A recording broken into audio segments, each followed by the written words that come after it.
დილამშვიდობისა პირველი არხის პირდაპირ ეთერში ახალი დღე დაიწყო გიორგი აბაშიძესთან და ელენე კალანდაძესთან ერთად, რომელიც პირდაპირ შეკვეთილიდან გვესტუმრა ამაღლებული განწყობით, ემოციით გადმოგხსნა ყველას.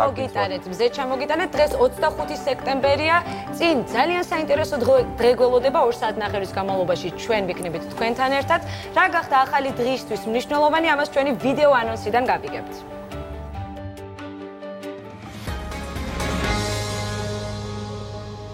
შენობა ჭონქაძის 12-ში. ერთ-ერთი ყველაზე გამორჩეული სახლი თბილისში ისტორიებით და ლეგენდებით. პირველი არხი წარმოგიდგენთ. ზუსტი მეცნიერება მარტივი ენით. ცვანციკას ონლაინ გაკვეთილები ახალი დღისთვის. ბრეხტის ცნობილი პიესის კიდევ ერთი ინტერპრეტაცია. დედაკურაჟი განსხვავებული სცენიური გადაწყვეტით თუმანიშვილის თეატრში. იფიქრეთ ამამად, დაგეგმეს სწორად და იმოქმედეს სწრაფად. როგორ დავიწყოთ ბიზნესი? გიორგი ომანაძე ახალი დღისთვის. ვეფხისტყაოსნის უნიკალური ხელნაწერი ორიგინალური ჭედური ხმით და აკრძალული წიგნები. გიორგი კეკელიძე ახალი დღისთვის. ახალი ბგერა, მოძრაობა და ტრადიციის ახალი ფორმა. გიორგი ალექსიძის თანამედროვე ბალეტის დასი მესამე სეზონს ხსნის.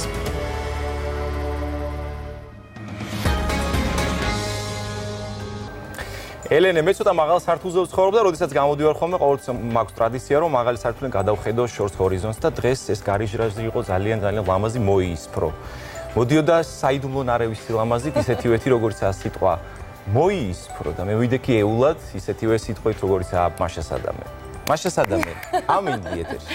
ამინდი, მე გვპირდებით იმას, რომ დღეს ძალიან მზიანი და თბილი ამინდი იქნება. ამჟამად ჩვენს დედაქალაქში 17 გრადუსია. რას გვპირდებიან უფრო კონკრეტულად სინოპტიკოსები, ამას ეხლა ვნახავთ, მაგრამ იმასაც გეტყვით, რომ თქვენ შეგიძლიათ ნახოთ, რომელ სიხშირეზე უნდა მომართოთ თქვენი რადიო მიმღებები, იმისათვის, რომ შეძლოთ საქართველოს რადიოს მოსმენა. მაშასე, ამინდი. ამინდი, ამინდი. ნამდვილად ძალიან მზიანი და ძალიან თბილი ამინდი იქნება სრულიად საქართველოში, მე ამის გარანტიას გაძლევთ. შეგვიძლია ვთქვათ, რომ ბათუმში 29 გრადუსია მოსალოდნელი, ზუგდიდშიც ასევე 29 გრადუსია, სოხუმში 31 გრადუსი, ფოთში 29 გრადუსამდე გათბება ჰაერი, ოზურგეთში 28, ქუთაისში 30. რაც შეეხება ონს 26 გრადუსამდე გათბება ჰაერი, მესტიაში 20 ვარაუდობენ სინოპტიკოსები და ცხინვალში 28 გრადუსი. ახალციხეში 27, ბაკურიანში 18 გრადუსი. რაც შეეხება ბორჯომს 27 გრადუსია მოსალოდნელი. გადავინაცვლოთ თელავში 27 გრადუსია თელავში მოსალოდნელი, გორში 29, რუსთავში 28. და ჩვენს დედაქალაქს მზიანი და თბილი ამინდია დღეს და ხვალ, ჰაერის ტემპერატურა 28 და რაც შეეხება ხუთშაბათს, ანუ ზეგ 22 გრადუსამდე გათბება ჰაერი. მე მგონი ზაფხულისკენ მივდივართ, აუცილებლად შეკვეთილში ნამდვილად ძალიან კარგი მზიანი ამინდი იყო და რა თქმა უნდა წამოვიღე მომენატრა ჩვენ სტუდიაში ყოფნა და დავაბრუნე მზე. დიდი მადლობა ელენე. ხა შეიძლება ვალუტის კურსი ეროვნულ ბანკმა შემდეგი ვალუტის კურსი დაადგინა დღეს. 1 ამერიკული დოლარი 2 ლარი და 62 თეთრი ღირს, 1 ევრო 3 ლარად და 8 თეთრად შეგიძლიათ შეიძინოთ, 1 ბრიტანული გირვანკა სტერლინგი 3 ლარი და 44 თეთრი, 1 თურქული ლირა 42 თეთრი, 1 აზერბაიჯანული მანათი ლარად და 54 თეთრად შეგიძლიათ შეიძინოთ, ხოლო 10 უკრაინული გრივნა 93 თეთრის ტოლფასია. 100 რუსული რუბლი 3 ლარი და 98 თეთრი, 1000 სომხური დრამი 5 ლარი და 44 თეთრი ღირს, ხოლო 1 შვეიცარიული ფრანკის შეძენა 2 ლარად და 73 თეთრად შეგიძლიათ. მინდა გითხრათ, რომ გაუფასურებულია ლარი, მე მგონი ყველა ვალუტის მიმართ, მაგრამ ეს არ არის ყველაზე მთავარი, რომ სტაბილურობა შეინარჩუნოს ჩვენმა ლარმა და იყოს ურყევი და იყოს მყარი. შვენიერია, დიდი მადლობა გაგა და ახლა დროა გადავინაცვლოთ. სპორტული სიახლეები უნდა მივაწოდოთ ჩვენს მაყურებელს. ლუკა ჭოჭუა გთხოვთ მობრძანდეთ ჩვენ სტუდიაში. გესალმებით, დილამშვიდობის, მოგესალმებით თქვენს და რა თქმა უნდა მივესალმებით ჩვენს მაყურებელსაც. შვენივრად თავად როგორ გიკითხოთ? სპორტული განწყობა როგორია? სპორტული განწყობა არის ამაღლებული. ძალიან შესანიშნავი ღონისძიება იქილა გუშინ მაყურებელმა პირველი არხის ეთერში ეს FIFA-ს საუკეთესო, რომელიც ბალონოდორი, ანუ ოქროს ბურთი, ვიცით ჩვენ რომ ფრანს ფუტბოლი და FIFA გაიყვნენ, წლის ბოლოს ჩატარდება, თუმცა ამის შესახებ ოდნავ მოგვიანებით ვისაუბრებთ, ვინაიდან თავიდან ქართული სპორტით უნდა დავიწყოთ, იცით რომ ბათუმში მიმდინარეობს 43-ე საჭადრაკო ოლიმპიადა, რომლის პირველი პარტიებიც გუშინ 15 საათზე დაიწყო და საქართველოს 6-ვე ნაკრებმა მოახერხა გამარჯვების მოპოვება, რაც ძალიან სასიხარულოა. პირველმა ნაკრებმა 3-ნახევრით ნახევარი დაამარცხა კაცების პირველ ნაკრებს გულისხმობ ამჯერად მოწინააღმდეგე, რაც შეეხება ქალთა პირველ ნაკრებს, მათ 3-1 მოუგეს სამხრეთ კორეის გუნდს. პარტიები ნანა ზაგნიძემ, ბელა ხოტენაშვილმა და მერი არაბიძემ დაასრულეს. მეორე დაფაზე კი ლელა ჯავახიშვილმა დათმო შეხვედრა. საქართველოს ქალმოჭადრაკეთა მეორე ნაკრებმა, რომელიც შემადგენლობაში ზინგა ჭარხალაშვილი, სოფიო გვეტაძე, სოფიო ხუხაშვილი და მირანდა მიქაძე თამაშობდნენ. სამხრეთ აფრიკის გუნდს 4-0 სძლია, არც ერთი პარტია არ დათმეს მათ და არც ერთი ყაიმიც კი არ იყო და სხვათა შორის ამავე ანგარიშით გაიმართა ქალთა გაიმარჯვა უკაცრავად ქალთა მესამე ნაკრებმაც, რომელშიც ნინო ხომერიკი, მარიამ ჯანიაშვილი, ლილე ქორიძე და თამარ ესაძე თამაშობდნენ. მათ დაამარცხეს სეიშელის კუნძულები. როგორც გითხარით, 6-ვე ნაკრებმა გაიმარჯვა კაცთა მეორე და მესამე ნაკრებმაც. ძალიან კარგად აიღო სტარტი საჭადრაკო ოლიმპიადამ საქართველოს ნაკრებებისთვის. ეს 6 ნაკრები შეიძლება მაყურებლის კურსს ცოტა უცნაურად მოხდეს, თუმცა ავხსნით, რომ ჩვენ ვართ მასპინძელი და სწორედ ამის გამო გვაქვს ზედმეტი კვოტა, ასე რომ ვთქვათ, ვიმსახურებთ იმას, რომ მეტი გუნდით ვიყოს წარმოდგენილი. ამბიციებს რაც შეეხება, რა თქმა უნდა, საპრიზო ადგილების ამბიცია აქვს ჩვენს ქალთა ნაკრებს, რომელიც ტრადიციულად, როგორც ყოველთვის, ახლაც ძალიან ძლიერია, მამაკაცების ნაკრებიც ძალიან ძლიერი გვყავს და იმედია 5-ეულშიც შევლენ და კიდევ უფრო დიდი იმედია, რომ საპრიზო ადგილსაც დაიმსახურებენ. მოდი მოусმინოთ ახლა მოჭადრაკეებს, რომლებიც პირველ დღეს აფასებენ და დავბრუნდეთ შემდეგ პირდაპირ ეთერში. ძალიან ბედნიერი ვარ, რადგან როგორც აღმოჩნდა, პირველი ქულა მოუტანე საქართველოს დელეგაციას და გამარჯვებით დავიწყეთ ეს უდიდესი ღონისძიება და იმედი მაქვს ეს ყველაფერი ასე გაგრძელდება, რა თქმა უნდა, მასპინძელი ქვეყანა ვართ და თითოეული გუნდი და გუნდის თითოეული წევრი ყველაფერს იზავს იმისათვის, რომ ჩვენი ქვეყანა ვასახელოთ და ესეც იქნება, ასე მგონია, იმიტომ რომ უძლიერესი ნაკრები გვყავს როგორც ქალთა, ასევე ვაჟთა და ჩვენც ახალგაზრდები ენერგიულად დიდი ბრძოლას ვაპირებთ და მე მგონი ყველაფერი კარგად. დღეს შედარებით სუსტი მეტოქე გვყავდა და მალე დავასრულეთ პარტიები და ხვალიდან უკვე დიდ ბრძოლებში ჩავერთვებით. რთული მოწინააღმდეგე გვყავდა ეს მენა და ქოითების გუნდი. ნორმალურად თამაშობდა ჩემი მოწინააღმდეგე, რა ვიცი, ქონდა რა თქმა უნდა უფრო მარტივად შემეძლო მოგება, მაგრამ მაინც კარგია, გამარჯვებით დავიწყეთ ტურნირი. შევეცდებით, ესე გავაგრძელოთ. 3-ნახევრით ნახევარი გავიმარჯვეთ. ნახოთ. შემდეგ ტურებში უფრო სერიოზული მოწინააღმდეგეები გვეყოლა. შეგიძლიათ ოლიმპიადის ოფიციალურ ვებგვერდზე იხილოთ შეხვედრები ქართული კომენტარითაც, ვებგვერდის ბმული თუ გაინტერესებთ, ჩვენს ვებგვერდზეც, რა თქმა უნდა, არის სიახლე, რომელშიც შეგიძლიათ ნახოთ ეს და YouTube-ის პირდაპირ სტრიმები გახლავთ და გულშემატკივროთ ქართველ მოჭადრაკეებს. ახლა გადავინაცხოთ სპორტიდან კულტურის სამყაროში, რომელიც ასევე ძალიან მნიშვნელოვანია. გამჭვირვალე სამყარო, ასე ქვია რეჟისორ ვახტანგ კუნცევ-გაბაშვილის ფილმს, რომლის ჩვენებაც 24 სექტემბერს, ანუ გუშინ, დიმიტრი ალექსიძის სახელობის თეატრში გაიმართა. ნამუშევარი მოგვითხრობს ახალგაზრდა მამაკაცზე, რომელიც მამასთან ერთად იღებს ფილმს და მუშაობის პროცესში არაერთ წინააღმდეგობას აწყდება. ჩვენებაზე ასევე გამოფენილი იყო მთავარი როლის შემსრულებლის ბექა გუჯაბიძის ფოტონამუშევრები. გამჭვირვალე სამყარო დოკუმენტური ფილმების საერთაშორისო ფესტივალის სინედოკ 2018-ის საუკეთესო ნამუშევრად აღიარეს.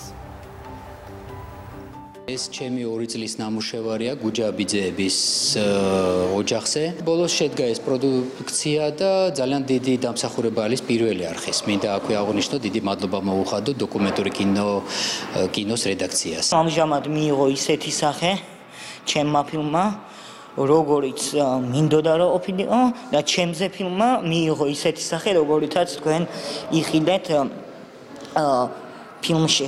მე კი მივიღე ამ ფილმის გადაღების შედეგად ძალიან დიდი გამოცდილება. არაჩვეულებრივად საინტერესო რეჟისორია და ყველაზე მთავარი არის ის, რომ ის იმ საშუალებების, რაც დღეს არსებობს დოკუმენტურ კინოში, ის ახერხებს ძალიან ღრმად გახსნას ადამიანის ბუნება. ლეგენდარული ბრიტანელი მუსიკოსის ჯონ ლენონის სიმღერის How Do You Sleep სტუდიაში ჩაწერის აქამდე უცნობი მასალა გავრცელდა. კომპოზიციაზე ლენონმა 1971 წლის მაისში ბიტლზის კიდევ ერთ წევრთან, ჯორჯ ჰარისონთან ერთად იმუშავა. ჰარისონი ტრეკში გიტარის სოლო პარტიას ასრულებს. ვიდეო მასალა ჯონ ლენონის 1971 წელს გამოშვებული ალბომის Imagine Box Set-ში იქნება წარდგენილი, რომელიც გაყიდვაში 5 ოქტომბერს ჩაეშვება. სპეციალურ გამოშვებაში 6 დისკი შევა, რომლებიც ლენონის 140 კომპოზიციის გარემუქცებულ, განახლებულ და დემო ვერსიებსა და ექსკლუზიურ ჩანაწერებს მოიცავს.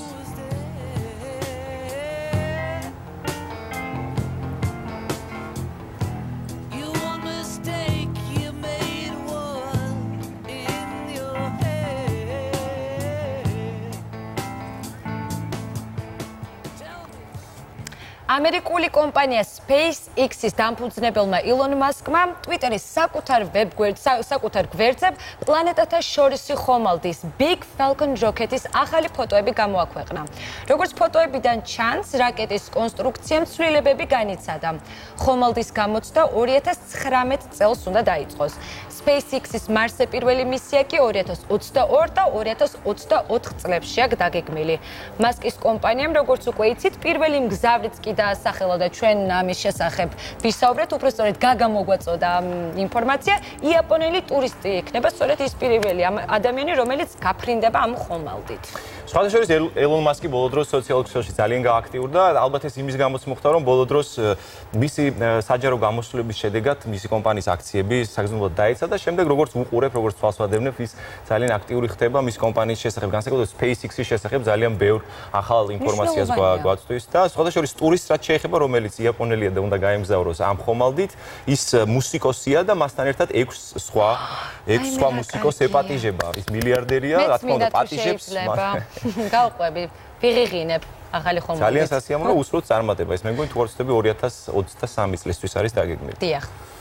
ხოლო რაც შეეხება ABC-ის პოპულარულ სამედიცინო დრამას Grey's Anatomy-ა, ის მე-15 სეზონს 27 სექტემბერს დაუბრუნდება. როგორც ცნობილია, შოუს ახალი სეზონის პირველი ეპიზოდი 2 საათიანი იქნება და ბევრი საინტერესო ისტორიის დასაწყისი გახდება.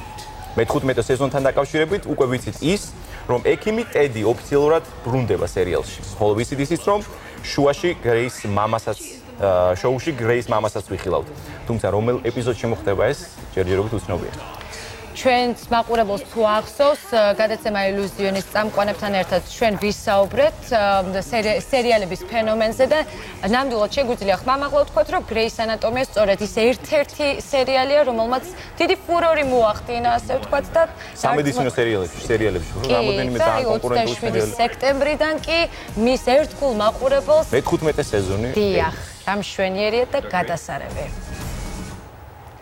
ახლა კი გადავინაცვლოთ პარიზში ორსეის მუზეუმში პაბლო პიკასოს უიშვიათესი ნამუშევრების გამოფენა გაიხსნება, რომელიც მხატვრის ადრეული პერიოდის შემოქმედებას ეძღვნება. Bleu et rose, ლურჯი და ვარდისფერი, ასე ქვია გამოფენას, სადაც პიკასო საფრანგეთის დედაქალაქში ჩამოსვლის პერიოდს უკავშირდება.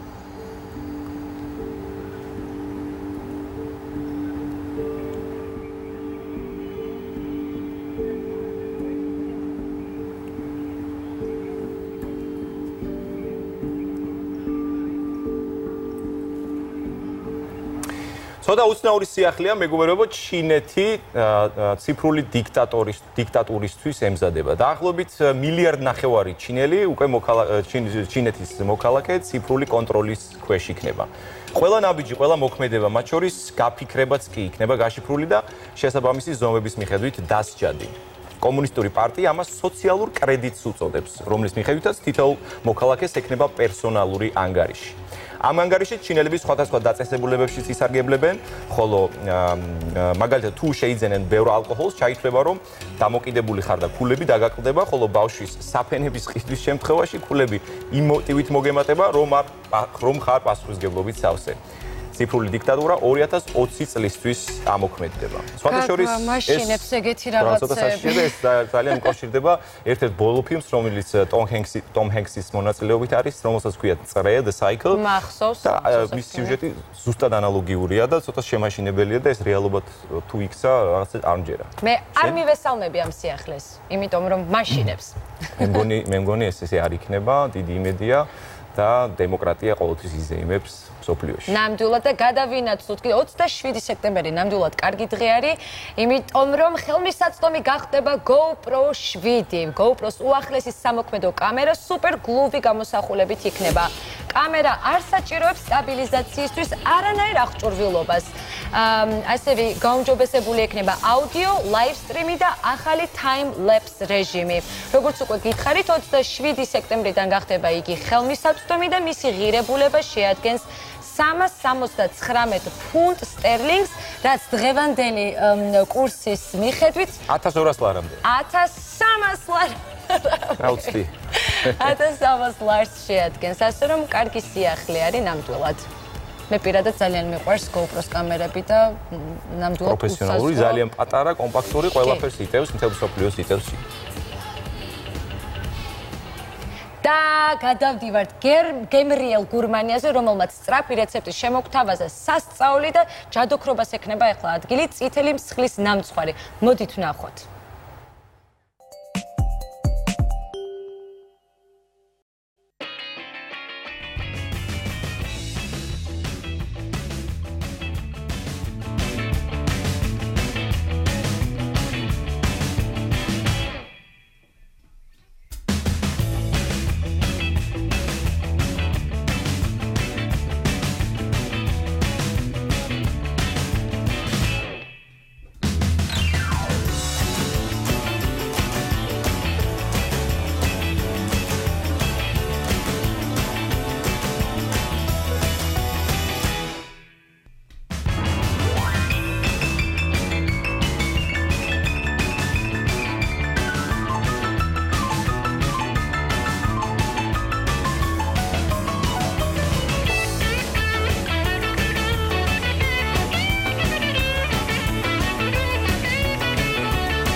გასილამაზია. ამბობენ რომ მსხალი გულისთვის დილით შხამიაო, მაგრამ ისეთი რაღაცა ვნახეთ.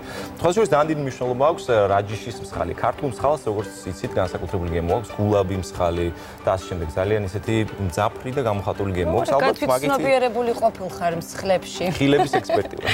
ძალიან კარგი და მე მგონი თქვენს ჯადოსნურ განწყობაზე დადეკით, თუმცა ცოტა ხნით უნდა შევისვენოთ, დავბრუნდებით ძალიან მალე. რეკლამის დროა.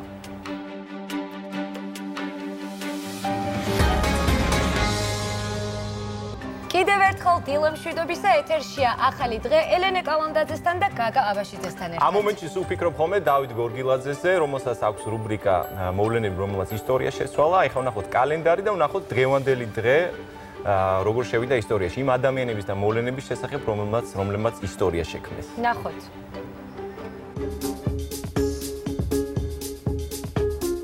1818 წლის 25 სექტემბერს ბრიტანელმა ექიმმა ჯეიმს ბლანდელმა მსოფლიოში პირველად ერთი ადამიანისგან მეორეს სისხლი გადაუსხა. ფეხმძიმე პაციენტის დონორი მისივე მეუღლე გახდა. ხელსაწყო, რომელიც ამ ოპერაციის ჩასატარებლად იყო საჭირო, ასევე ბლანდელის შექმნილია. 1906 წლის 25 სექტემბერს დაიბადა რუსი კომპოზიტორი, პიანისტი და პედაგოგი დიმიტრი შოსტაკოვიჩი. მისი შემოქმედება მრავალჟანრული და მრავალფეროვანია. სიმფონიებიდან დაწყებული, ოპერითა და ბალეტით დამთავრებული. სპეციალისტების შეფასებით, დიმიტრი შოსტაკოვიჩი მე-20 საუკუნის ერთ-ერთი უდიდესი კომპოზიტორია, რომელმაც თანამედროვე კლასიკურ მუსიკაში ეპოქა შექმნა. 1944 წლის 25 სექტემბერს დაიბადა 2 ოსკარის და 3 ოქროს გლობუსის მფლობელი ამერიკელი მსახიობი და პროდიუსერი მაიკლ დუგლასი. პირველი ოსკარი როგორც პროდიუსერმა 1975 წელს მიიღო ფილმისთვის ვიღაცამ გუგულის ბუდეს გადაუფრინა. ამ ფილმში მთავარი როლი კირკ დუგლას უნდა ეთამაშა, თუმცა მაიკლმა ჩათვალა, რომ ამ როლისთვის მამამისი მეტად ხნიარი იყო და ჯეკ ნიკოლსონი მიიწვია. მეორე ოსკარი 1988 წელს დაიმსახურა უკვე როგორც მსახიობმა ფილმისთვის Wall Street-ი. 25 სექტემბერსაა დაბადებული, ოღონდ 1969 წელს მისი მეუღლე, ოსკარის და ამერიკის კინომსახიობთა გილდიის ორგზის პრემიის მფლობელი მსახიობი კეტრინ ზეტა-ჯონსი. მისი კარიერა მიუზიკლებით და ტელესერიალებით ლონდონში დაიწყო და ჰოლივუდში ვარსკვლავურად გაგრძელდა. მომავალი მეუღლე 1998 წელს ფილმის ზოროს ნიღაბი ჩვენების შემდეგ დენი დე ვიტომ გააცნო. მათ ერთმანეთი მოხიბლეს. ინტერესი კი მაშინ გაუორმაგდათ, როცა აღმოაჩინეს, რომ ერთ დღეს იყვნენ დაბადებულები. 1968 წლის 25 სექტემბერს კიდევ ერთი ამერიკელი კინომსახიობი და ჰიპ-ჰოპ შემსრულებელი უილ სმიტია დაბადებული. 2 ოსკარის, 5 გზის, ოქროს გლობუსის და გრემის მფლობელი სმიტი 2008 წელს Forbes-ის სათავეში აღმოჩნდა ჰოლივუდის ყველაზე მაღალანაზღაურებად მსახიობთა შორის. 1990 წელს მან უარი განაცხადა მთავარ როლზე მატრიცაში და ველური დასავლეთი არჩია.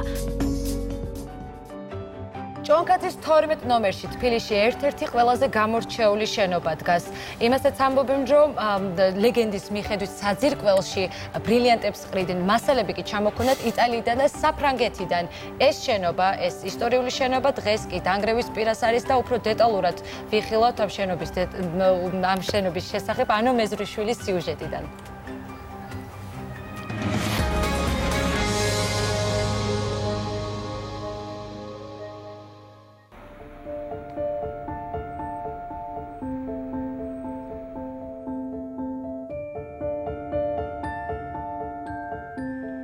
მე-19 საუკუნისა და მე-20 საუკუნის მიჯნაზე ვაჭრობით გამდიდრებული თბილისის მოქალაქეები ერთმანეთს მდიდრული და წარმოსადეგი სახლების შენებაში ეჯიბრებოდნენ. ჭონქაძის 12 ნომერში თბილისში ერთ-ერთი ყველაზე გამორჩეული არქიტექტურული შენობა დგას, რომელიც არტ ნუვოს სტილში ცნობილმა თბილისელმა მაგნატმა ნიკოლოზ ბოზარჯიანცმა შეუკვეთა. საცხოვრებელი სახლი მოდერნის ერთ-ერთი ყველაზე საინტერესო მაგალითია.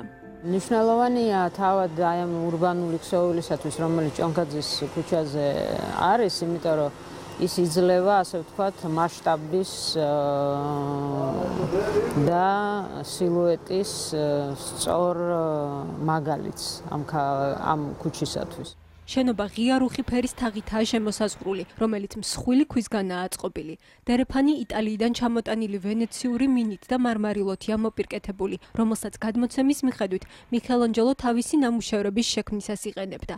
ისტორიული შენობის ჭერზე კი ძველებური ვიტრაჟია. თამარ კრავეიშვილი ოპერის მომღერლის ბათუ კრავეიშვილის ქალიშვილია. მისი ოჯახი ამ სახლში 80 წელზე მეტია ცხოვრობს. როგორც ის გვიყვება, ბოზარჯიანცმა თავის 3 ვაჟს 3 სართულიანი სახლის თითო სართული გამოუყო. თუმცა გასაბჭოების შემდეგ სახლში პარტიული ელიტა შესახლდა და მეპატრონეებს საცხოვრებლად მხოლოდ 2 ოთახი დაუტოვეს. როგორც ამბობენ, აქ ლავრენტი ბერიაც ცხოვრობდა. არსებული მწირი ინფორმაციიდან მხოლოდ იმის ამოკითხვა შეიძლება, რომ ეს მისი პოლიტიკური კარიერის დასაწყისში იყო. ეს სახლი არის პოსტმოდერნიზმის სტილში აშენებული, რომელიც ძალიან ცოტაა თურმე ევროპაშიც და აქაც არის ძალიან ხარისხიანად აშენებული. არის ძალიან დიდი ქვებიდან, გარდა ამისა, ძალიან ლამაზი კარფანჯრით, სუბროლის შუშებია და მუხის კარფანჯრები, იატაკები, კედლებზე აკრული მუხა.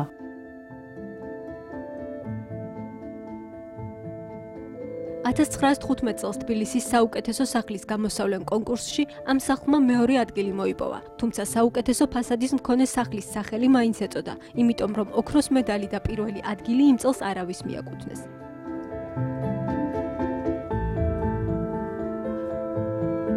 ეს ოთახი არაერთი რეჟისორის ინსპირაცია გამხდარა. ბოზარჯიანცის სახლში დათა თუთაშხია, აბეზარა, გაზაფხულის 17 გაელვება და სხვა ფილმებია გადაღებული.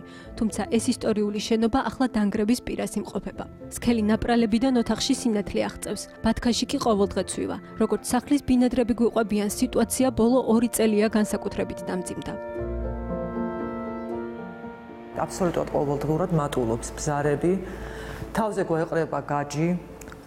ერთ დღეს რო დაკეტავ ფანჯარას, არ იცი მეორე დღეს შეძლებ თუ არა იმის გახსნას. ამ სახლის დანგრევა, ანუ ამ მდგომარეობამდე მიყვანა არის აი ყოვლად შეუძლებელი, იმიტომ რომ თითოეული აქ ჩუქურთმა გარეთ ფასადზე რაც არის ხელოვნების ნიმუში, ექსკლუზიურად არის დამზადებული იტალიაში, საფრანგეთიდან არის ჩამოტანილი.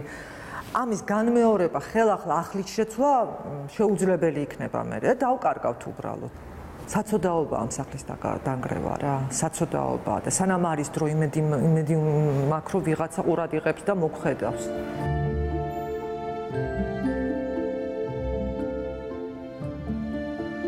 არსებობს ლეგენდა, რომ ამ სახლის საძირკველში ბრილიანტებია ჩაყრილი. გადმოცემის მიხედვით, ბოზარჯიანცები და მათი მეგობრები ფაეტონებიდან ძვირფას თვლებსა და ბრილიანტებს სახლის ფუნდამენტში ყრიდნენ. მათი აზრით, ბრილიანტები ბედნიერების და იღბლის მომტანი იქნებოდა. იმედია, ლეგენდა სახლს იღბალს მართლა მოუტანს და მისი რესტავრაციაც მალე დაიწყება.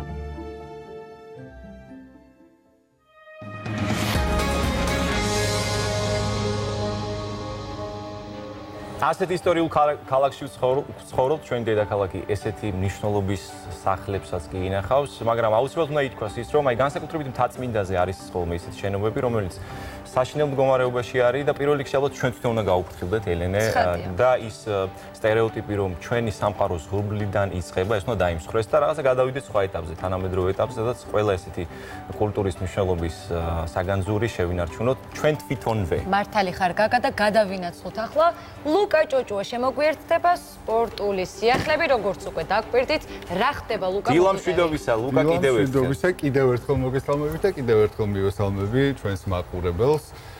სპორტის სამყაროში ბევრი ამბავი ხდება და უნდა ვისაუბროთ საჭადრაკო ოლიმპიადაზე, რომლის გახსნის ცერემონია, სხვათა შორის საზეიმო გახსნის ცერემონია მშვენივრად ისავდა. დიდი მადლობა.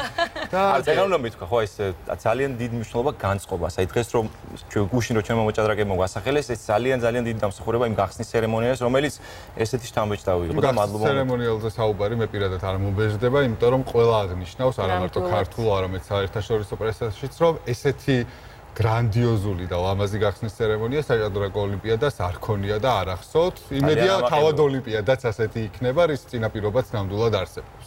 ნამდვილად. ახლა კი სპორტულ შედეგებზეც დავიწყოთ საუბარი. გუშინ 15 საათზე დაიწყო საჭადრაკო ოლიმპიადა, პირველი სვლა სწორედ ამ დროს გაკეთდა და მინდა გაგახაროთ და გითხრათ, რომ საქართველოს 6-ვე ნაკრებმა მოახერხა და მოიპოვა გამარჯვება. პარტიები საქალთა ნაკრებიდან წარმატებით დაასრულეს ნანა ზაგნიძემ, ბელა ხოტენიშვილმა და მერი არაბიძემ. მეორე დაფაზე კი ლელა ჯავახიშვილმა შეხვედრა დათმო 3-1 ამ ანგარიშით დაამარცხა საქართველოს სამხრეთ კორეა. საქართველოს მოჭადრაკეთა მეორე ნაკრებმა, რომლის შემადგენლობაში სინგა ჭარხალაშვილი, სოფიო კვეტაძე, სოფიო კუხაშვილი და მირანდა მიქაძე თამაშობდნენ. სამხრეთ აფრიკის გუნდი 4-0 დაამარცხა, ამავე ანგარიშით გაიმარჯვა ჩვენმა მესამე ნაკრებმაც, რომლებიც სეიშელის კუნძულების ნაკრებს შეხვდნენ და ასეთი გამანადგურებელი ანგარიშით დაამარცხეს. პირდაპირ შეიძლება ითქვას, ვაჟთა ნაკრებებმაც გაიმარჯვეს, პირველმა ნაკრებმა 3-9 ასეთი ანგარიშით. პირველ დაფაზე პარტია ყაიმით ბაადურ ჯობავამ დაასრულა, მიხეილ მჭედლიშვილმა, ლევან ფანსულაიამ და ჯოჯუამ კი შეხვედრებში გამარჯვება დაასრულეს. საინტერესოა, რომ ისინი ხვდებოდნენ სმენად აქვეითებულ და საერთაშორისო ჭადრაკის კომიტეტის გუნდს და ასეთი ინკლუზიური რომ არის ეს ტურნირი, ამით არის გამორჩეული, როგორც ოლიმპიადას შეეფერება. საქართველოს ვაჟთა მეორე ნაკრების წევრთაგან მეორე დაფაზე თორნიკე სანიკიძე მეტოქესთან ქულაგა იყო. საქართველოს ნაკრებმა ლიხტენშტეინის გუნდს 3-9 მოუგო. წარმატება დავით მაღალაშვილმა, ირაკლი ბერაძემ და გიგა უფარაძემ მოიპოვეს. ჩვენი ქვეყნის კაცთა მესამე გუნდმა კი მაკაუს ნაკრებს 4-0 ძლია. პირველ ტურში მესამე ნაკრებში ნოე თუთისანმა, ლუკა ობოლაძემ, ნიკოლოზ პეტრიაშვილმა და ნიკოლოზ კაჭარავამ ითამაშეს.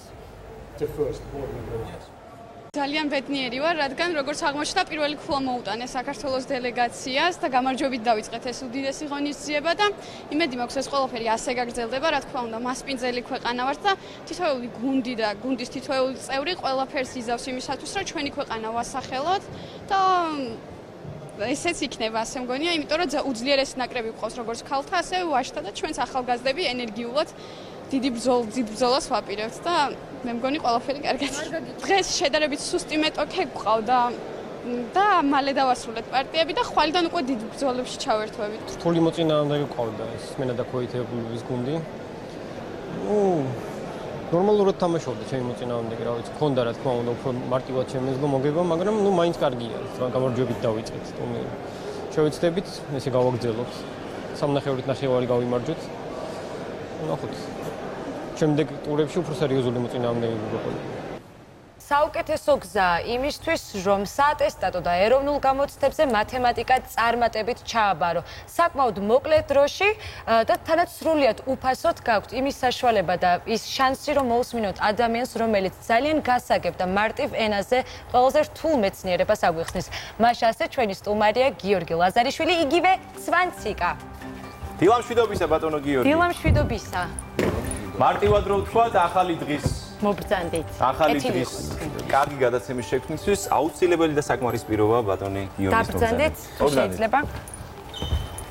აბა მე პირადად მაინტერესებს, საიდან გაჩნდა ეს იდეა და რამ განაპირობა?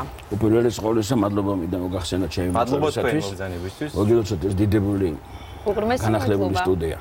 საიდან გაჩნდა და გაჩნდა რეალობიდან გამომდინარე. რეალობიდან გამომდინარე ის, რომ საქართველოს ყველა უმაღლეს სასწავლებელში ბარდება მოგახსენებათ ზოგადი უნარები, რომელიც შედგება ორი ნაწილისაგან, ეს არის ვერბალური ნაწილი და მათემატიკური. 40 საკითხი არის პირწმინდა მათემატიკა. აქვე მინდა გითხრათ, ის 40 საკითხი, რომელიც ვერბალურია, ისიც ფაქტობრივად მათემატიკასთან მიახლოებულია, სადაც არის ლოგიკა და ასე შემდეგ.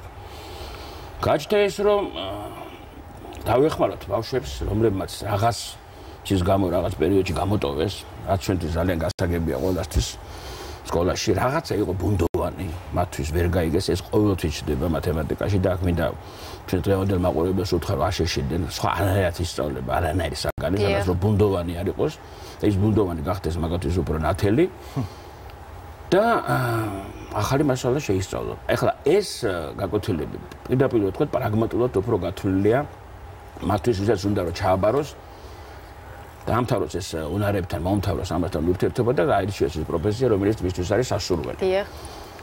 საშუალებები ახლა გაიზარდოს და მე საუკუნეა და მინდა ასევე დიდი მადლობა მოახსენოთ თქვენ ახსოვს ეს ხარში უდგას ახალგაზრდებს იმისათვის რომ უფასოდ ჩვენც მადლობას ვეუბნებთ. უფასოდ მიიღონ ეს განათლება დავეხმაროთ ჩვენ.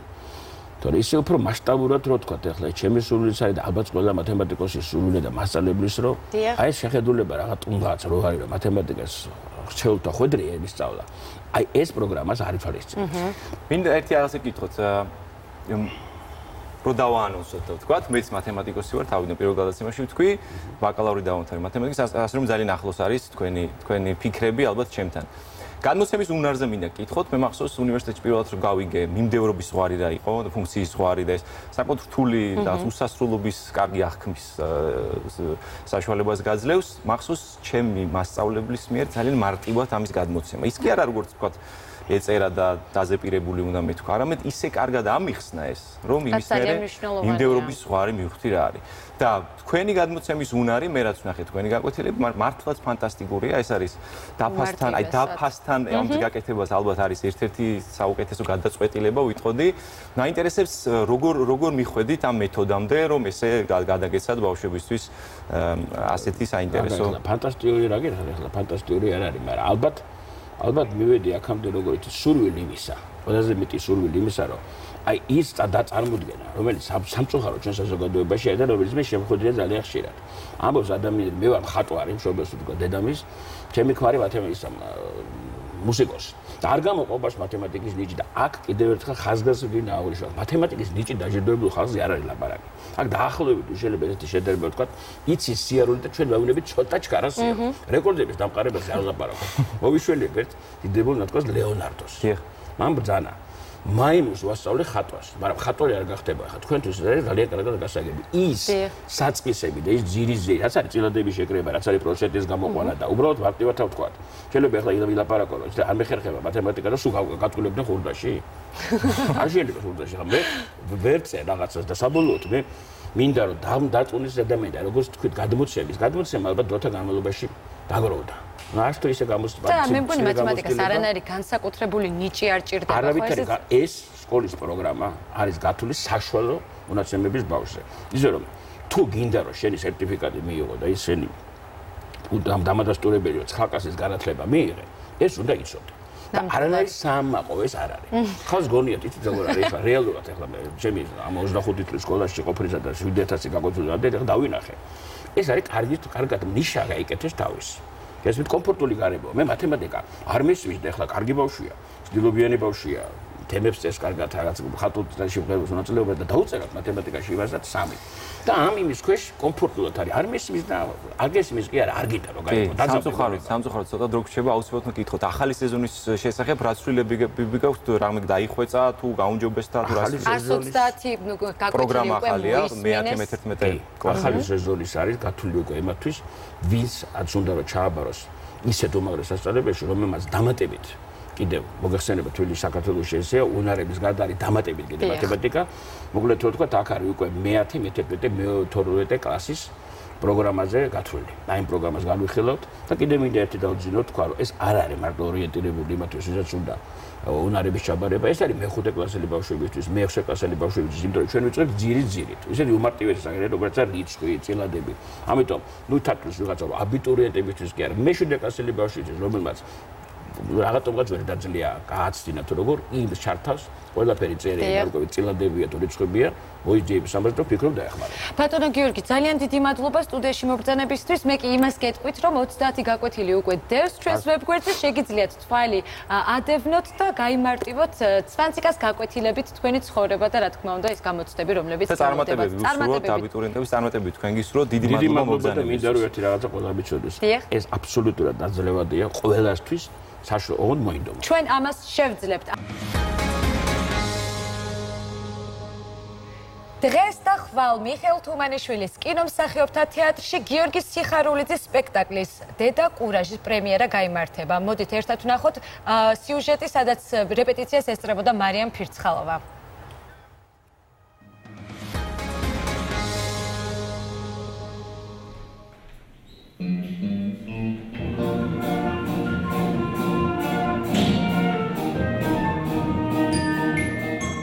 ძალიან ბევრს ვფიქრობდი, თუ რითი უნდა დამეწყო თუმანიშვილის თეატრში ჩემი მოღვაწეობის აი ახალი ეტაპი.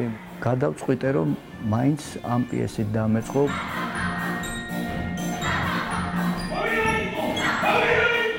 გერმანელი დრამატურგის ბერტოლდ ბრეხტის პიესა დედა კურაჟი და მისი შვილები 1929 წელს დაიწერა. პიესა ეპიკური თეატრის ერთ-ერთი გამორჩეული მაგალითია. ეპიკური თეატრის პრინციპი დრამატურგმა 30-იან წლებში განავითარა. ამ თეორიის მთავარი მიზანი მაყურებელში ფიქრისა და ანალიზის უნარის განვითარება იყო. ამ პიესის თანამედროვე ვარიანტს რეჟისორი გიორგი სიხარულიძე წარმოგვიდგენს. უამრავი ომი ვნახეთ და ნახეთ ის შედეგები, რა შედეგებიც დატოვა ამ ომმა.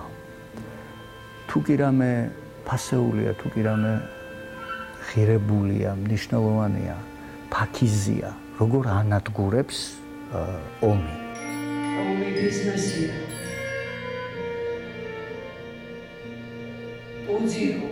პიესა პოლიტიკური დრამაა. დადგმა პერსონაჟების პირადი პრობლემებით ვითარდება, რომელთა ცხოვრებაც რადიკალურად იცვლება ომის გამო. ისტორიას ბევრი რამ ახსოვს ასეთი. ეს სპექტაკლი დაიდგა, ფაქტიურად ჩვენზე დაიდგა. ალბათ, როდესაც მოვა მაყურებელი, ბევრ ვინმეს იცნობენ ამ სპექტაკლში. სამწუხაროდ ჩვენზე. ყოველ ჩვენთანაც. თავარი გმირი დედა კურაჟი ომით გამოწვეულ სირთულეებს ებრძვის. მისთვის ზოგადი პოლიტიკურ-სოციალური ასპექტები უმნიშვნელო ხდება და მხოლოდ საკუთარი პირადი ინტერესებით ცხოვრობს.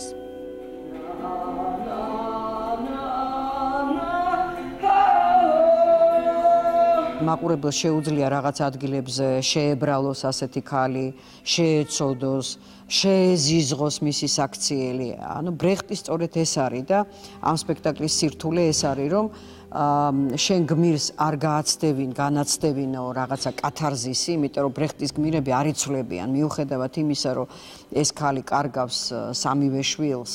და პრინციპში ომ არაფერი კარგი არ მისცა ამ ტანჯვა-წამების გარდა, მაინც სპექტაკლი სრულდება თითქმის მისი პოზიციის შეუცვლელობით.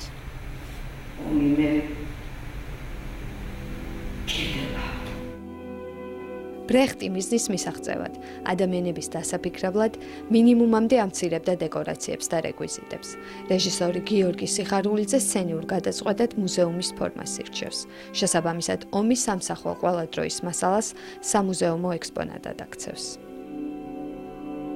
მხატვართან ერთად ავირჩიე, რომ ჩვენ ყოფილიყავით ომის მუზეუმში, რომელიც არ არის კონკრეტული ეპოქის, ზოგადად ომის მუზეუმი, იმიტომ რომ ნებისმიერ ეპოქას თავისი ომი აქვს და მიუხედავად იმისა, რომ განსხვავებული ეპოქა, ეს ყველაფერი ძალიან გავს ერთმანეთს. რეჟისორმა სპექტაკლში ცოცხალი მუსიკა და ხმაურები გამოიყენა. მუსიკალურ გაფორმებაში ბენდთან ერთად სამსახიობო დასიც არის ჩართული. მსახიობები სწავლობენ ინსტრუმენტებზე ჯერ ურთიერთობას, მერე დაკვრას, მერე ასე ვთქვათ, უკვე რაღაც თემის დაკვრას და ამ პროცესში თვითონ ჩამოყალიბდა მუსიკალურად უკვე ზონგები. მოხარული ვიყავი ამის გამო და დღემდე მიხარია ეს, ეხლაც მიხარია, რომ რაღაცა ესე შეიქმნა ნამდვილი.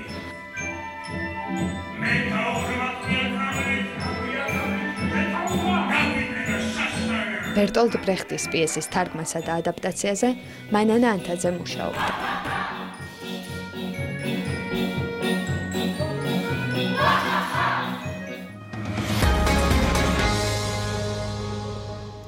და დადგა მომენტი, როდესაც გაგამ უნდა წარადგინოს თავისი რუბრიკის თემა და ასევე სტუმარიც. ეს არის მეორე დღე, როდესაც ჩვენ რუბრიკას ვაგრძელებთ. ძალიან მოხარული ვარ. რუბრიკას ქვია ბიზნესი და ეკონომიკა. ხოლო სანამ თემას წარვადგენ, მინდა ჩვენი სტუმარი წარმოგიდგინოთ გიორგი ომანაძე, რომელიც არის ბიზნეს კონსულტანტი, აუდიტორი და ექსპერტი საგადასახადო საკითხებში. გიორგი, მოგესალმებით. სანამ უშუალოდ კითხვებზე გადავა, მინდა ერთი ისტორია მოგვიყვა, მე მგონი ელენე შენს მოყოლილი მაქვს ეს სადღაც დაახლოებით საუკუნის დასაწყისში ამერიკის შეერთებულ შტატებში ერთ-ერთ შტატში და ერთ-ერთ მიყრუებულ სოფელში იყვნენ ძმები რაიტები, რომლებიც ცდილობდნენ, რომ გაეკეთებინათ პირველი კონტროლილებადი მფრინავი ობიექტი, ერთგვარი თვითმფრინავი, რომელსაც ფრთები ჰქონდა. ესენი იყვნენ ძალიან გაჭირვებული, განათლებაც კი 3-4 წელი ჰქონდათ მხოლოდ სკოლაში, საშუალო სკოლის განათლება, მაგრამ ჰქონდათ სხვა და ძალიან დიდი შემართება და ენთუზიაზმი იმის, რომ ამ ბიზნესთვის მიეღწიათ და გაეკეთებინათ ეს პროექტი. თუმცა ამის პარალელურად არსებობდა სახელმწიფოს მიერ დაფინანსებული ძალიან დიდი მხარდაჭერით ჯგუფი, რომელიც იგივე პროექტზე მუშაობდა, უნდათ კონტროლილებადი თვითმფრინავი გაეკეთებინათ და მოხდა ისე, რომ აი ამ გაჭირებულმა ბიჭებმა მოახერხეს ამის გაკეთება. ეს იმას ნიშნავს, რომ უმნიშვნელოვანესია სანამ უშუალოდ ფულზე დავიწყებთ საუბარს, ფული არ არის ყველაზე მთავარი მეგობრებო. უმნიშვნელოვანესია გქონდეს განცდა იმის, რომ რასაც ვაკეთებთ, გავაკეთოთ მიზანდასახულად და შედეგზე ორიენტირებულად და როგორც ერთ-ერთი ყველაზე ძვირადღირებული საჯარო მთქმელი სიმონ სინეკი იტყოდა, მათ ჰქონდათ ძლიერი რატომ. ანუ მათ ძალიან კარგად იცოდნენ რატომ აკეთებენ ამას და ამიტომ ეს გააკეთეს. დღევანდელი თემაც ამას უკავშირდება, შეიძლება ესე გადავიდეთ, რომ თქვათ, როგორ დავიწყოთ ბიზნესი საქართველოში. ამ თემებზე გიორგის დაუბრუნდებით. ისევ კიდევ ერთხელ და დიდი მადლობა მობრძანებისთვის. ჩვენთვის პატივია. არაჩვეულებრივი თემა, დიდი მადლობა გაგო, რომ შეერჩიე ეს თემა. მადლობა გიორგი, რომ დრო დაგვითმე, მართლაც მნიშვნელოვანია ხოლმე ამ თემაზე დეტალურად საუბარი, იმიტომ ბიზნესის რეგისტრაცია, ბიზნესის დაწყება ალბათ ერთ-ერთი პირველი ეტაპია, რომელიც პოტენციურად ბიზნესმენმა უნდა გადადგას. და მინდა პირველი კითხვა, ისეთი მარტივი კითხო, სად შეიძლება საქართველოში ეს მოხდეს, რა დრო უნდა დაუთმოთ ამას, რა დრო დაჭირდება ამ პროცედურას და საფასური რა იქნება, თქვათ, ბიზნესი რო დავარეგისტრიროთ. ისეთი იურიდიული სახელწოდების მქონე კომპანიის, როგორიცაა მაგალითად შეზღუდული პასუხისმგებლობის საზოგადოება. ისმეთ ყურადღებით. დიდი მადლობა მოწვევისთვის, დილომშვიდობისა კიდევ ერთხელ. საქართველოში ბიზნესის დაწყება არის ძალიან მარტივი პროცედურა. ამისთვის საჭირო არის მხოლოდ ენთუზიაზმი, სურვილი, ნება რომ გქონდეს ადამიანს, დაიწყოს ბიზნესი, გახდეს მიწარმე და შემდეგ უნდა მიბრძანდეს იუსტიციის სახლში და 100 ლარის საფასურის გადახდის შემდეგ მეორე დღეს მას ექნება უკვე რეგისტრირებული ბიზნესი. ძალიან ისეთი მარტივი არის და მე მგონი ძალიან ბევრს აქვს და ინფორმაცია რომ დიდი დრო ჭირდება ამ ყველაფერს, არანაირი დიდი დრო არ ჭირდება, ძალიან მარტივად შეიძლება ამ ყველაფერს. და ყველაზე მნიშვნელოვანი აქ ის არის, რომ ეს ყველაფერი ერთ სივრცეში ხდება, იუსტიციის სახლში, როგორც გიორგიმ თქვა, ერთ სივრცეში შეიძლება მთელი პროცედურის გავლა და ეს საკმაოდ მოსახერხებელია. მინდა კითხოს საერთაშორისო რეიტინგებზე, რომელიც აფასებს 190-მდე ქვეყანაში ბიზნესის წარმოებას. ეგრეთ წოდებული Doing Business 2018-ის შედეგები რო გითხრა, რომელსაც მსოფლიო ბანკი აფინანსებს ძირითადად მათი მხარდაჭერით. ხდება საქართველოს როგორ პოზიციაზეა ამ Doing Business-ის მიხედვით საქართველოში ბიზნეს დაწყების რეიტინგი ან მეოთხე ადგილი ჩვენი ქვეყნისთვის არის მიღწევა, რა თქმა უნდა.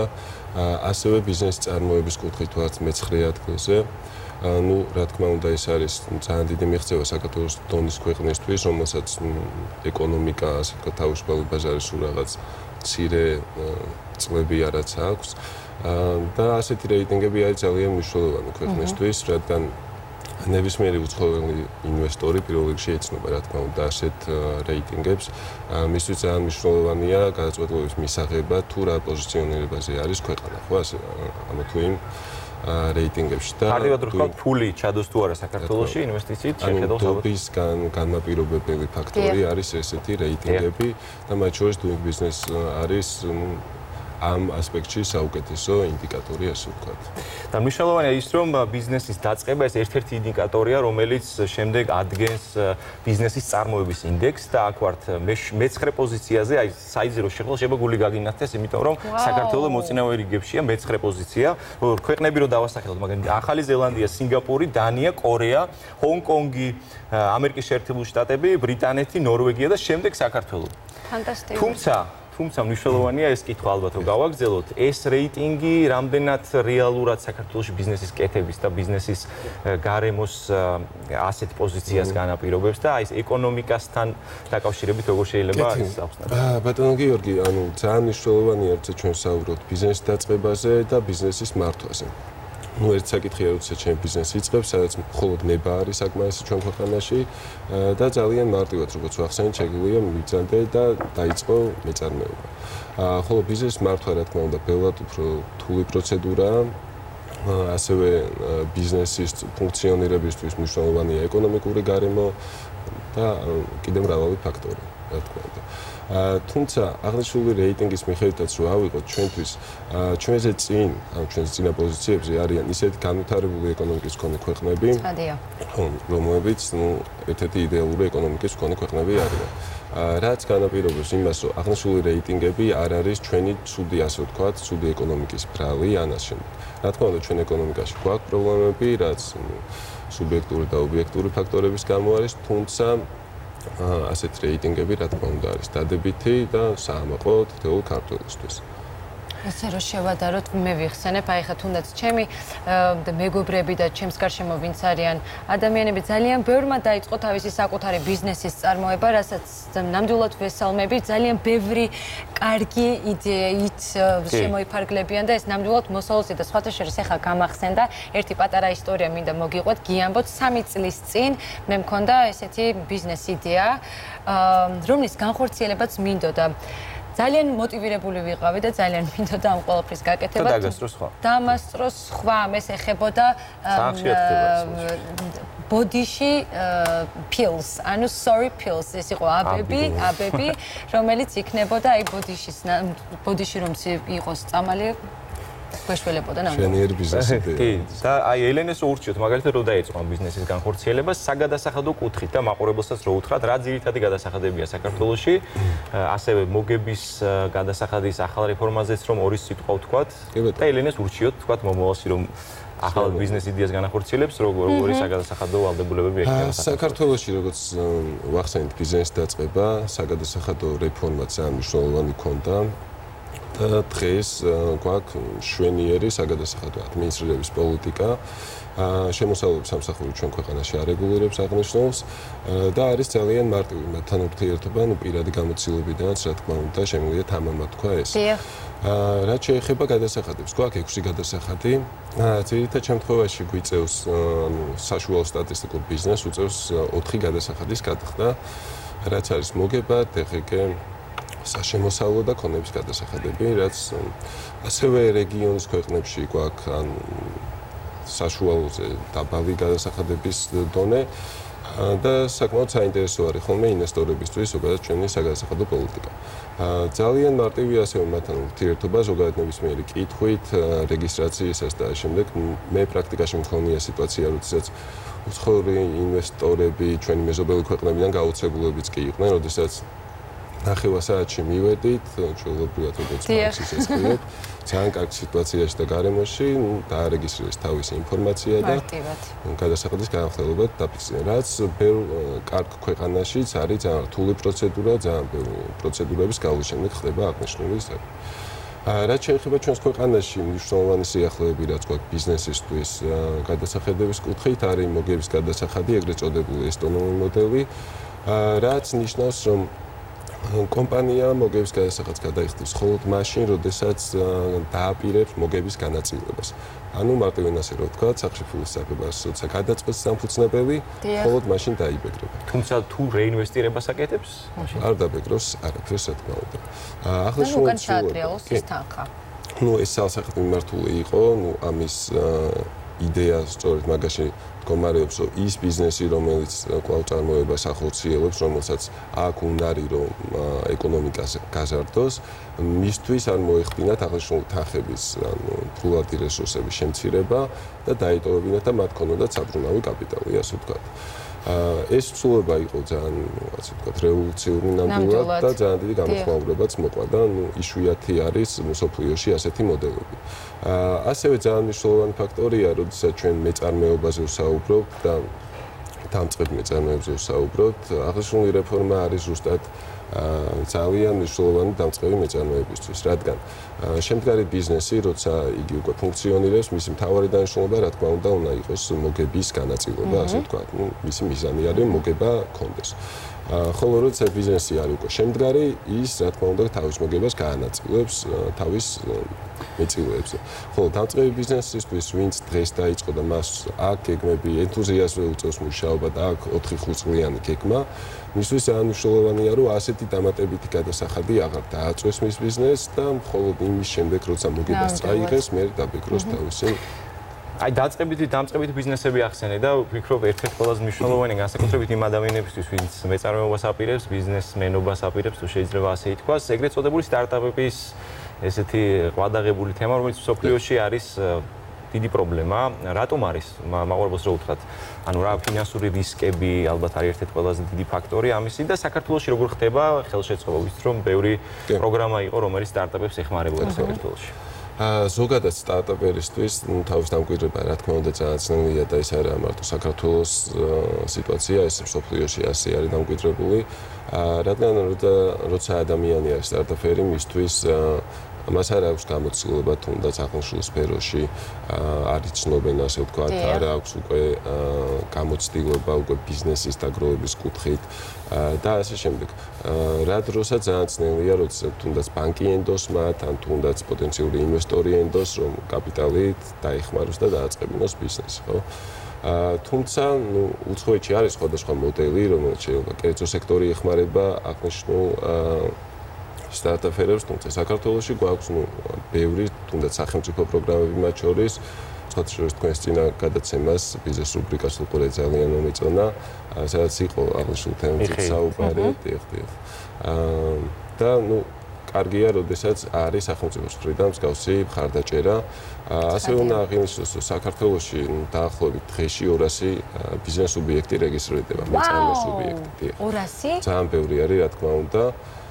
შეიძლება მათგან ყველა არ იყოს ფუნქციონირებადი ბიზნესი საბოლოოდ, თუმცა ეს მეტყველებს, რომ მეწარმეობა, სტარტაპერობა საქართველოში არის უკვე რაღაც დონეზე პოპულარიზებული და ქართველებს გვინდა რომ ვიყოთ მეწარმეები და ძალიან კარგი ნიშანია. ძალიან მნიშვნელოვანია, რომ მეწარმეობა, როგორც ეს მიმდინარეობა და мотиваცია გქონდეს ადამიანს.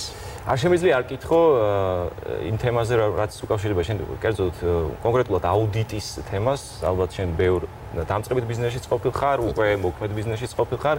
მინდა დამისახელოს 3 პრობლემა, რომელიც ბიზნესებში აღმოგვიჩენია, რაც საერთო ყოფილა ალბათ ქართული ბიზნესის ჭრილში, თუ 3 ყველაზე ისეთი უფრო მოდი ვისაუბრებ დამწყებ ბიზნესს, რაც უხებს, თან მაყურებლობისთვისაც უფრო საინტერესო იყოს.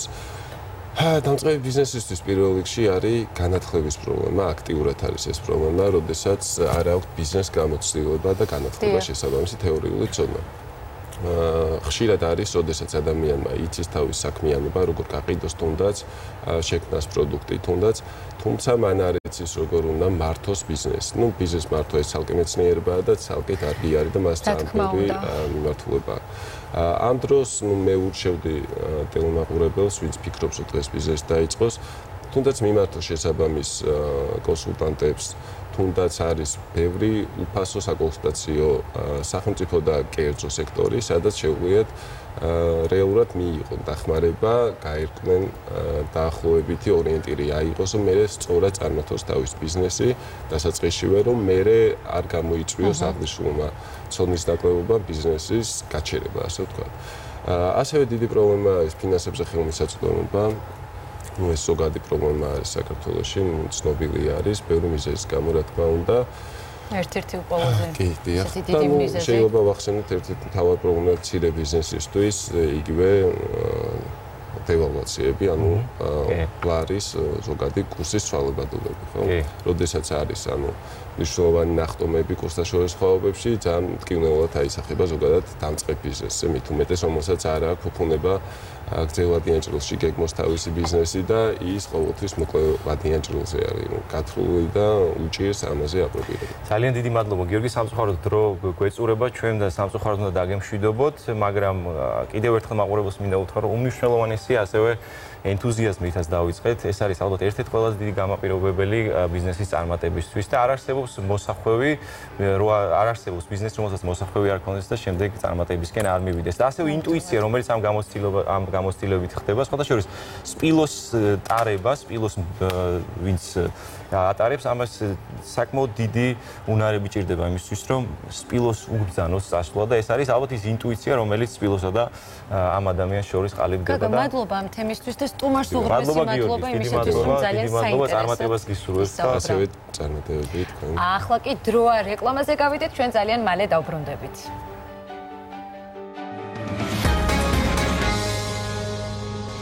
ახალი დღე პირველი არხის ეთერში გაგა აბაშიძესთან და ელენე კალანდაძესთან ერთად წინ კიდევ ძალიან საინტერესო 1 საათი დავჭა. ძალიან საინტერესო სტუმრებთან ერთად? აი და ამას უფრო დეტალურად ნახავს ჩვენი მაყურებელი ვიდეო ანონსიდან.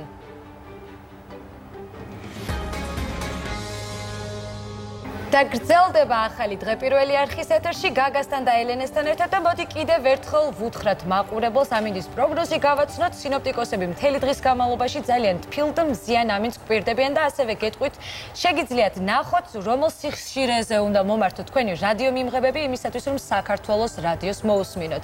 უფრო კონკრეტულად კი ახლა ვნახავთ ამინდს.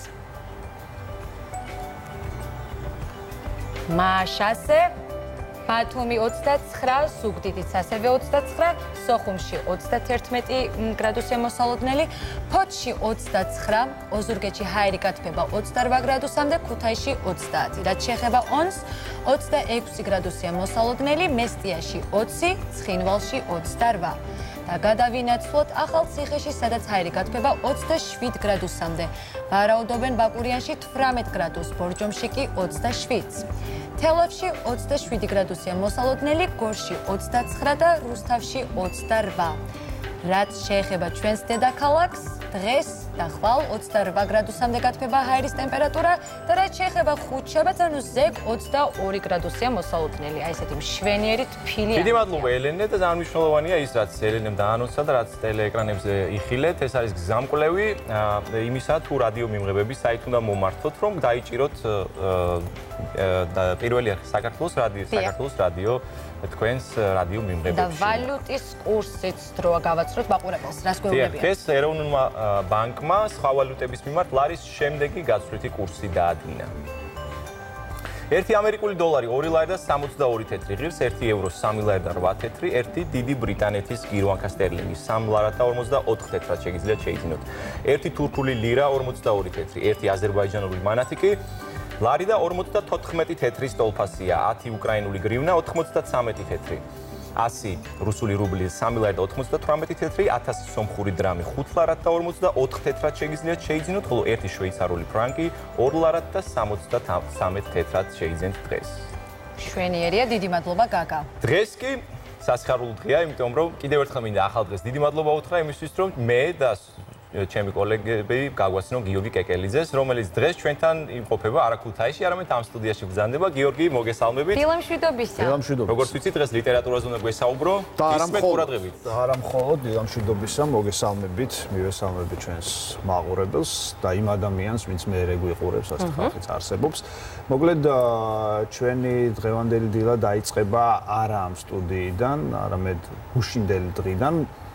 ალბათ ბევრს მოეხსენება, რომ საქართველოს სტუმრობდა ძალიან გამოჩენილი ხელოვანი, მხატვარი გუჯი ამაშუკელი, რომელიც უკვე 44 წელია, რაც მოღვაწეობს საზღვარგარეთ, ის საბჭოთა კავშირის დროს წავიდა საქართველოდან და მოხდა ასე, რომ ჩვენ წილად გვხვდა ბედნიერება, რომელსაც დღეს ექსკლუზივს ეძახიან თანამედროვე ენაზე და ჩავწერეთ მცირე საუბარი, რომელსაც აი ახლა შეძლებს და იხილავს ჩვენი მაყურებელი. მან უბრალოდ თქვათ, რასთან დაკავშირებით ჩამოვიდა და მან მოხატა ყდა გარეკანი ჭედურად ვეფხისტყაოსნისა. ვეფხისტყაოსანი არის მთავარი ქართული წიგნი და დღეს ალბათ მთავარმა ქართველმა მხატვარმა შეასრულა მისი გარეკანის მხატვრობა, რომელიც ძალიან ეფექტურია. მე გუშინ ვნახე და დღესაც შტაბ-ბეჭდილების ქვეშ ვართ. აი რა შტაბ-ბეჭდილების ქვეშ არის საქართველოში სტუმრობის შედეგად ბატონი გუჯი ამას ვნახავთ აი ახლა. ნახოთ.იანად ხელფექშებული საქართველოსდან წახვედით თავისუფალ სამყაროში. ეს სხვა ჯოჯოხეთი ამბავი. უკვე აღწეულები საქართველოში ამ 44 წელიწადი. თული და დაკლაკნული გზა გამოვიარე. ეს ვიცი. ჯერ ბათუმი, მეთუნუქეების ამბებიც დამიგია, მეთუნუქეებთან კავშირი. ეს იყო ჩემი პირველი სკოლა. უფრო მნიშვნელოვანი ვიდრე აკადემია, სამხატვრო აკადემია. ფაქტიურად ვიცი რამ დამაინტერესა? იყო ორი მოხუცი. რომელიც მუშაობდა სპილენძის ჭურჭელს. აკეთებენ ჩვეულებრივ სურათს, თასებს და რაღაცებს. მაგრამ სახაზავი არ გააჩნდათ, ყველაფერს აკეთებდნენ თვალით. მაგრამ ისე ზუსტად, აი რო შეგემოწმებიათ 1 მილიმეტრი განსხვავება არ იქნება. ეს ხალხი მუშაობს ზუსტად იგივე ხერხით, როგორც დაუშვათ ძველი ბერძნები, ან ძველი ეგვიპტელები. 4, 5, 6000 წლის წინ. არაფერი არ გამოცვლა, მათ ტექნიკურად. ამ შტაბ-ბეჭდილებებმა გავლენა იქონია. ეს იყო კაპიტალური შემთხვევა. და დღეს ვეფხისტყაოსანი. ყველაზე მთავარი ქართული წიგნი. 50 წლის შემდეგ. ვეფხისტყაოსი მიცნობდი კარგად, და მამაჩემი იყო ძალიან წიგნობარი და თითქმის გაგვაჩნდა ყველა ესე გამოცემები ვეფხისტყაოსის ქართულად და რუსულად. ეს არის ასე ვთქვათ ხატი. შეიძლება ითქვას ქართველებისთვის ყოველ შემთხვევაში. და აბუნებრივია მით უმეტეს რომ მამაჩემს უყვარდა ძალიან კითხვა ხშირად მინახია საღამოს მომდიოდა და გადაშლიდა კითხულობრივ. ნუ ბავშვების ემოციები მნიშვნელოვანია თქვენ ბრუნდებით იმერეთში. დიახ. რომელი სოფელია თქვენ? ესე იგი მამაჩემი არის წარმოშობით სოფელ ამაშუკეთიდან. ეს არის ხარაგაულის რაიონში. მე მივდივარ ხონში. ეს უკვე დედულეთია? დედაჩემი არის წარმოშობით ხონიდან არის კაკაბაძის კარი. შორის დავითი და დედაჩემი იყვნენ ბიძაშვილები და მწერალი პოლიკარპე კაკაბაძე და ისტორიკოსი სარგის კაკაბაძე. სიახლეა ჩვენთვის. ემოციებია, იმიტომ რომ ეს მოხდა სულ და თავარი მიზეზი საბაბი იყო ის, რომ უწმინდესმა პატრიარქმა დათანხმდა ჩემი მიღება და გუშინ სწორედ მიმიღო. 1 საათი ვიყავი მას. ვინაიდან მიცნობდი ადრე ბათუმიდან. აქაც რაღაც ისტორიაა, როგორც ვიცი. არა, საკუთრება. მე ვიყავი სტუდენტი და ის იყო ახალგაზრდა ეპისკოპოსი ბათუმში და ცხოვრობდი შორი ახლოს. ყოველ დღე ესე ხდებოდა. და ერთ დღეს თვითონ გამომელაპარაკა. დაუმეგობრდით. და დავდიოდით ზღვაზე საბანაოდ. მაგრამ მე არ ბანაობდი, ვინაიდან მე ყაროლობდი მის ანახურას და ჯვარს, რომელიც ვინმეს არ მოეპარა. აი ესეთი ის იყო. და მე წავედი მოსკოვში საცხოვრებელად და თვითონ იყო მე სოხუმში იყო სემინარიის რექტორი და მე არ შეხვედრი ვარ. რომ მივწერე წერილი, იმ წამსვე მომივიდა პასუხი. და იგუშინა. წარმოადგენს გისურვებთ.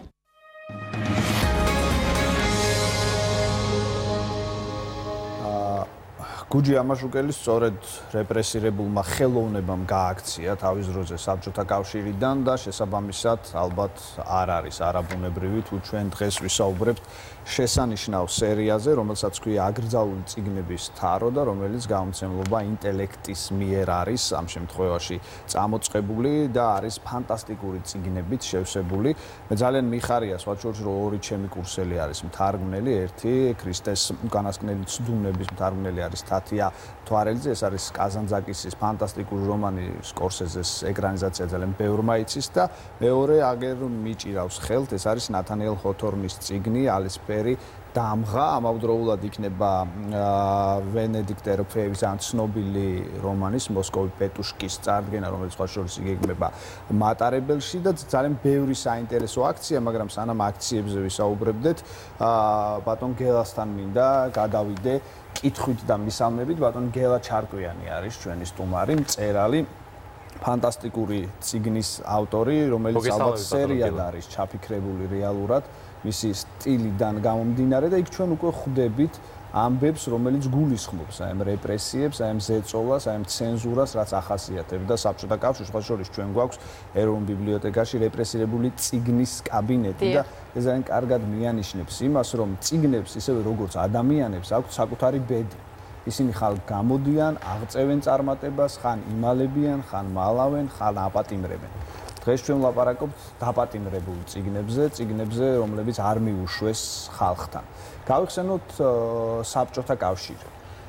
რა არის მე მინდა რომ მადლობა უნდა ითქვას მე მგონი გამომცემლობებს ინტელექტსა და არკანოთს იმისათვის რომ საკუთარ მათი თაოსნობით დაფუძნდა ეს კვირეული საქართველოში. ეს უნიშნელოვანესი საკითხია. ეხლა შეიძლება ახალგაზრდებისათვის იმდენად გასაგების კი არ იყოს, როგორც ჩემი ასაკის ადამიანებისაც.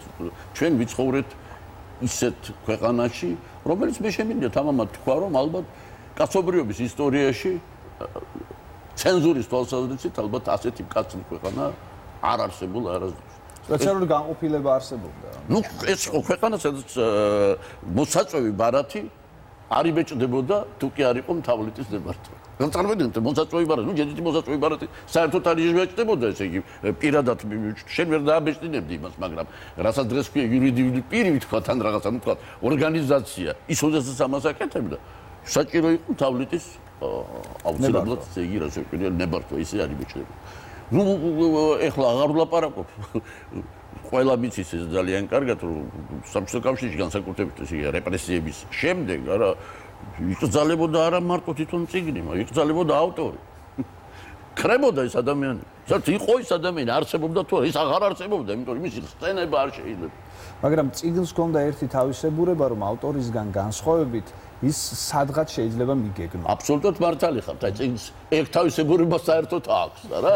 და წიგნები რჩება მაინც, ისე თუ ასე, ესე იგი, სადღაც ყოველთვის რჩება. მაგრამ ავტორები გამქრალი თქვენ გქონიათ ისტორია, როცა წააწყდით წიგნს, რომელიც აკრძალული იყო. ისწრება, რა საკვირველია. მე მიგეტყვით მეც ესე იგი, როგორ წავიკითხე მე აკრძალული წიგნები. ეხლა აკრძალული წიგნები მე მომეცა შესაძლებლობა ესე იგი ასეთი სახის.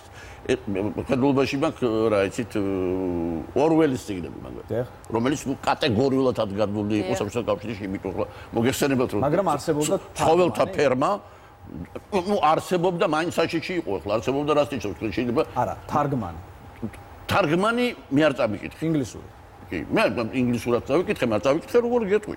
ესე იგი 80-იან წლებში მე ვიყავ ერთ-ერთი ინიციატორი ამისი ამ გასვლითი პროგრამისა, ესე იგი ამერიკასთან და დავამეგობრეთ მაშინ ატლანტა და თბილისი და ოჯახებში ვცხოვრობდით. და მე ყოველ წელს მივდიოდი, იმიტომ რომ ხან მე ვიყავი თვითონ ერთ-ერთი ფუძემდებელი ამისი ბუნებრივი დელეგაციას, ან ხელმძღვანელობდიან რაღაც. და როგორც კი ოჯახში დავბინავდებოდი, მე ხელას მივდიოდი ბიბლიოთეკაში. ნუ ხან მათ ბიბლიოთეკაში. ოჯახის ბიბლიოთეკაში უყურებდი წიგნებს. ნუ აღმოვაჩინა 1984 წელი, არაფერ არ უთხარი ჯერ იმას. მე უთხარი ისოდეთ ხო, ხლა არ შეგეშიდეთ თქვენ, მე მთელი ღამე ვერ დავიძინებ, იმიტომ რომ უნდა ვიკითხო. ღამე ვკითხულობდი მთლიანად მთელ წიგნს, ესე იგი. ასე წავიკითხე ცხოველთა ფერმას, ასე წავიკითხე 1984 წელი, ასე წავიკითხე პასტერნაკის ექიმი ჟივაგო. ესე იგი, ამერიკაში ღამე ის ხალხი ახლა მაინც ახლა იმათ ხო ბოლომდე არ იცოდნენ რა იყო საბჭოთა კავშირი. მე უბრალოდ იცით და მე გაჩუქებთ ამ წიგნს და თქვენ წაიღეთ. ახლა იმას არ წარმოედგინა. და მე მოუყევით ვინმეს. აქ. არა, მე ხა სახში ჩემ ცოლსაც უყურე უთხარი, მაგრამ ისე მაინც მოყოლაც არ ღირდა. რა საინტერესოა, თქვენ ცხოვრობდით პირველი პირის ოჯახში, შემდეგ მუშაობდით. ეს ადრე. კი, სხვა კითხვა მაქვს. შემდეგ მუშაობდით სხვა პირველ პირებთან. კითხულობდნენ ისინი წიგნებს, ზოგჯერ არა აკრძალულსაც. თუ ნაკლებად. ვიცით რა, მე მუშაობდი უკვე პირველ პირებთან, ყოველ შემთხვევაში მე უკვე მუშაობდი შემდეგ, ესე იგი, საბჭოთა კავშირის დაშლის შემდეგ და. ამიტომ თქვი არა აკრძალულს. მაშინ უკვე აკრძალული წიგნები აღარ იყო ფაქტობრივად. აკრძალულს თუ კითხულობდნენ მე. ეს ის სპონტანური. არ ვიცი, ყოველ შემთხვევაში მე არ მქონია ამაზე საუბარი, არც ერთ ამ პირთაგანთან. ისე რომ შემოტანა არ შეიძლება, შემოტანა კიდე რა იყო, იცით? კარგი ვთქვათ, ის ვიცოდი რომ აკრძალულია და ის შემოტანა არ შეიძლება და ის რომ თქვენთვის რო ენახათ თქვენს ბარკში, ვთქვათ, ის წიგნი არა, რომელზეც მე ვლაპარაკობ. ეს ძალიან ცუდად დამთავრდებოდა. მაგრამ შენ ხო არ იცი, რომელი აკრძალული და რომელი არა, ვთქვათ, ესენი იცი რომ აკრძალულია.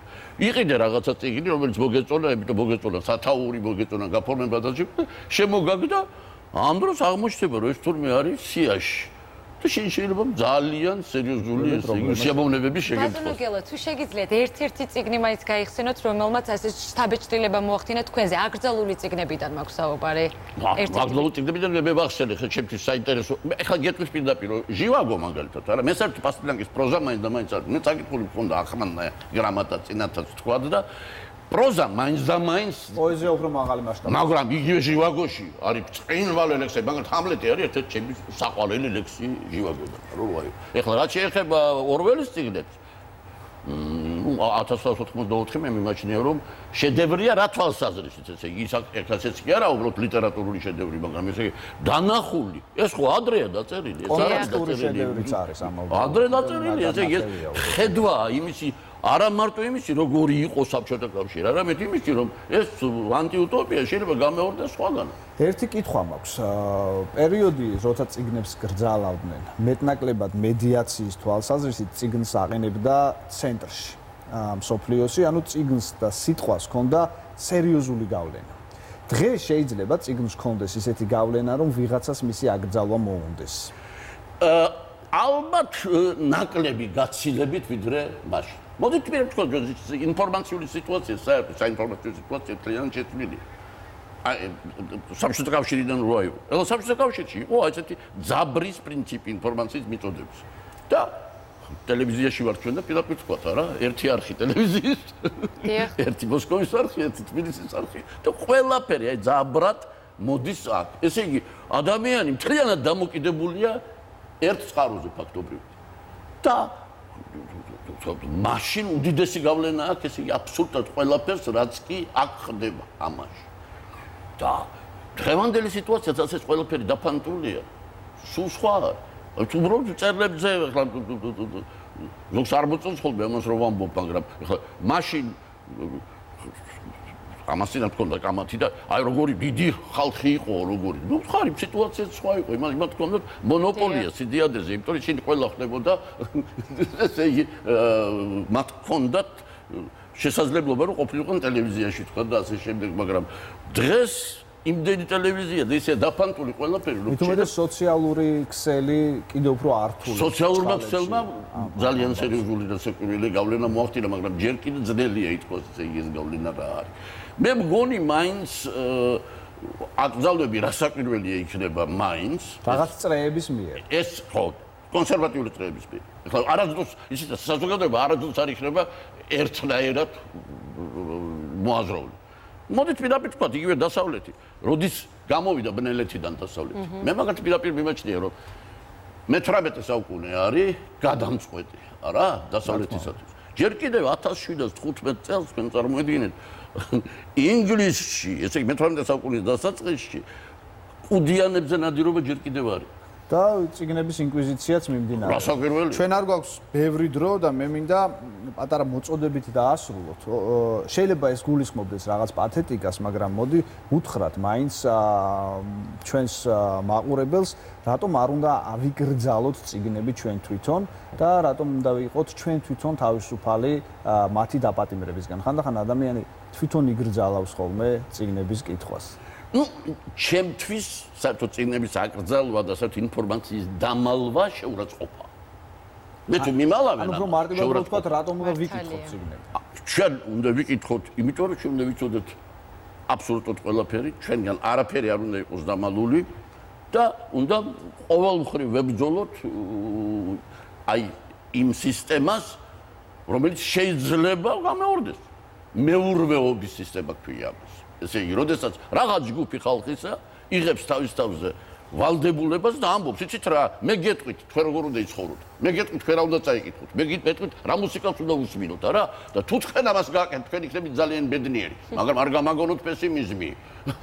ჩვენ მაინც უთხრათ ჩვენს მაყურებელს, რომ უნდა არა, მაგრამ სასურველია რომ აკრძალული წიგნების თარო წაიკითხოს ეს სერია. ძალიან დიდი მადლობა სტუმრობისთვის. ძალიან დიდი მადლობა გამომცემლობა ინტელექტს, აი ამ საჩუქრისთვის. მეც უერთდები ამ მოწოდებას. ნუ დავაპატიმრებთ არა წიგნებს, არამედ საკუთარ თავს წიგნების წაუკითხაობით. მომავალ შეხვედრამდე გემშვიდობა. ბატონ გელას დიდი მადლობა საინტერესო სტუმრისთვის. გიორგი, შენს ძალიან დიდი მადლობა. ახლა კი დროა ცოტა ხანი შევისვენოთ, რეკლამაზე გავალთ და ძალიან მალე დავბრუნდებით. დროებით.